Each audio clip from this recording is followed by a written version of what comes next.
Good evening, everyone. I'm Robert Vakili, and today we are talking about something that shapes every relationship. We have our mindset, whether it's family, friends, or romantic partners. How we think determines how we connect. Healthy relationships don't just happen by luck. They grow from awareness, communication, and positive mindset.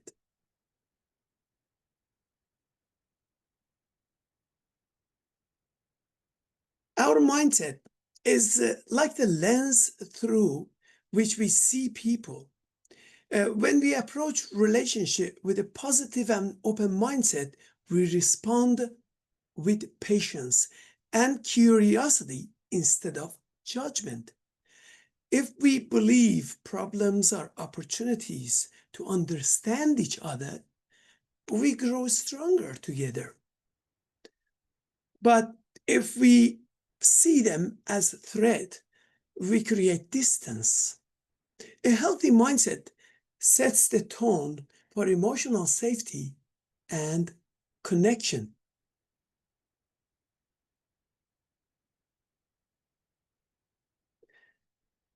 You probably have heard of a growth mindset. So we have fixed mindset, which versus the growth mindset. Let's talk about these two common ways of thinking. The fixed and growth mindset are, fixed mindset says, that's just how I am. They'll never change. But a growth mindset says, we're both learning and evolving. When we adopt a growth mindset, we allow space for imperfection for ourselves and the others. That attitude builds resilience, forgiveness, and deeper understanding in relationships.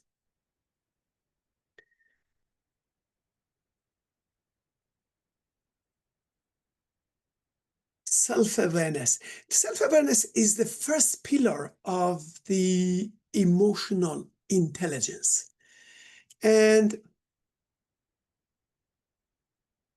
it says that it is the foundation. Everything begins with self-awareness. If we don't understand our own trigger or needs, we can't communicate them clearly. Self-awareness helps us pause before reacting. It's that space between emotion and the response. When we know ourselves better, we love more consciously and create healthier dynamics with other people.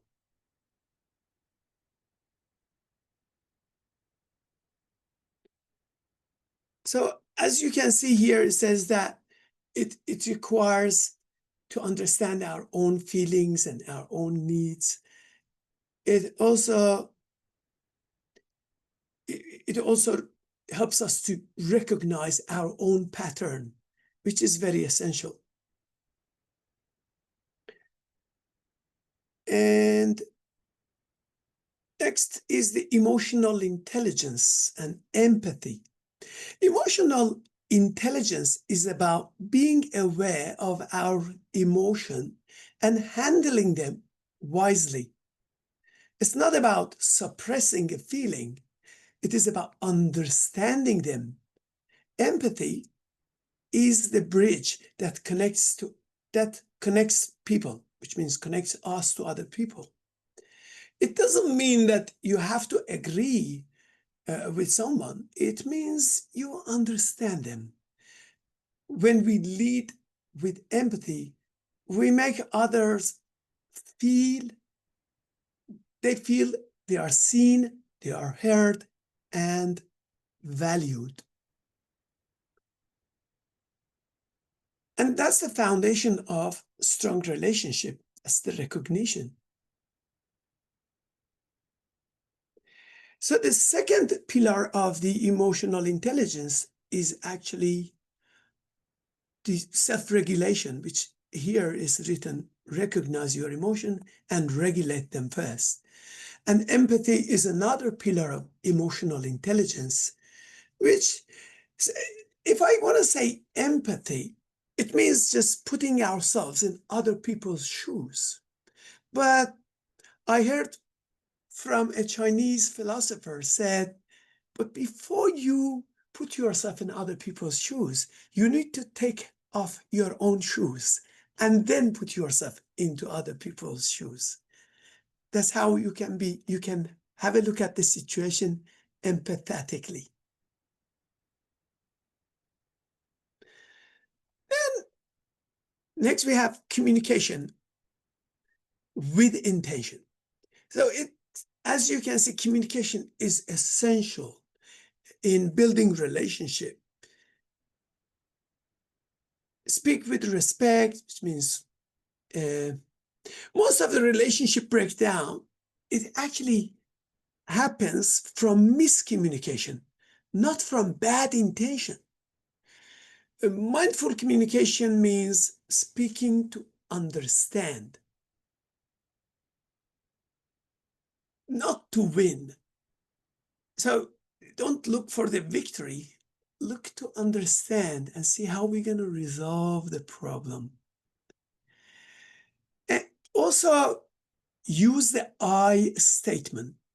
You probably have heard of it. It says that the formula is like this. Instead of saying that you always do that, you always forget things, you always ignore me, you can say, I feel ...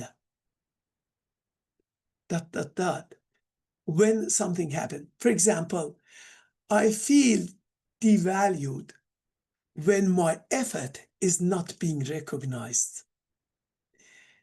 I feel upset when my work gets destroyed. Instead of putting somebody else, like saying you, we just express our own feeling. We say the feeling and we say the condition in a third person. We don't use the word you. The other one is, other example is, I feel worried when ... Instead of saying that you never, it shifts the tone from blame to understanding. And finally, the listening. Active listening is essential. It is a skill that we probably need a proper course for that one. And what I mean by listening, it means listening beyond the words, listening for the emotions beyond that words. See where that person is coming from, what is trying to communicate. And that can only happen with listening, good eye contact, and avoiding judgments and avoiding jumping into saying something or suggesting some solutions at that stage. Simply listening can be more effective than even speaking. And managing conflict mindfully. In AVP, we have a card we call it think before reacting. And it means just simply pause and breath. Because the conflict is an opportunity. If we handle it right, we can gain a lot of value from that one. When emotion runs high, please pause and take a nice deep breath. Then reflect yourself that what am I really feeling? What do I want to communicate? And as I said, instead of getting into becoming victorious, try to help to to solve this issue.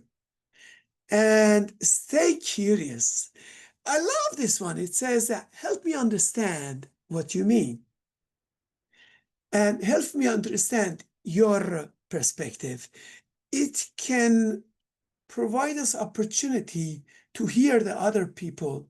So it gives them a chance to elaborate what they see, what they think, and the misunderstanding can be resolved,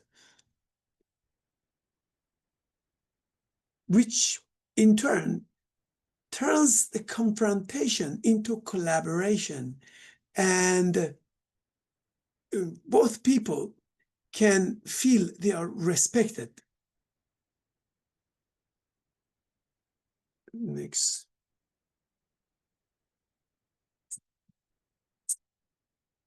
I don't know what happened to my slide. Okay. And how to build trust and emotional safety.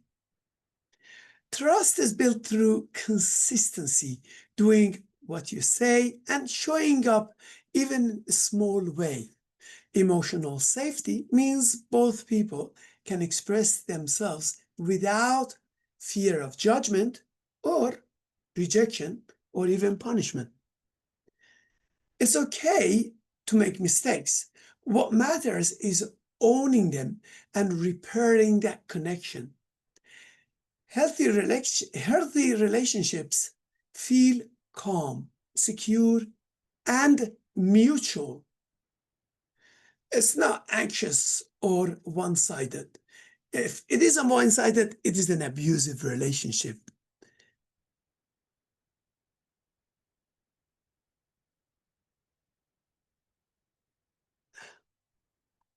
Now, there are a few tips that we can practice daily to improve our relationships. As I mentioned, relationship is not necessarily romantic relationship. It can be relationship with ourselves, with our family members, with our colleagues, but also the romantic relationship. So mindset isn't one-time change. It is a daily practice. Start your day with gratitude. Think of one thing you appreciate about your partner, your friend, or family. Every morning, practice that one. The other one is pause before reacting and ask, is this response helpful or hurtful? And do self-check-in. What am I feeling right now? And why? Am I feeling anxious? Why? Am I feeling upset? Why? Before even reacting it. These small habits create emotional stability and stronger bonds over time.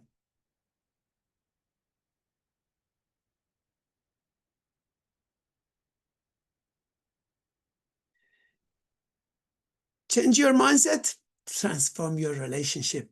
Let's put into practice. Imagine your partner forgets something important. For example, an anniversary or a promise. A fixed mindset says, they don't care about me. They always forget it. A growth mindset says, they are human. Maybe they are overwhelmed. Let's talk about it. Let's communicate. That simple shift changes the whole energy of the conversation from accusation to understanding. As I mentioned, you don't have to agree, but you can understand their perspective, which makes the situation much better and more manageable.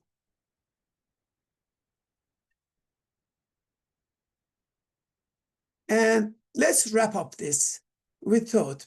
Every healthy relationship starts with you.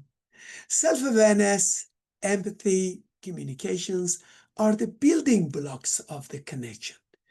When we change our mindset, we change our energy and our relationship naturally follow.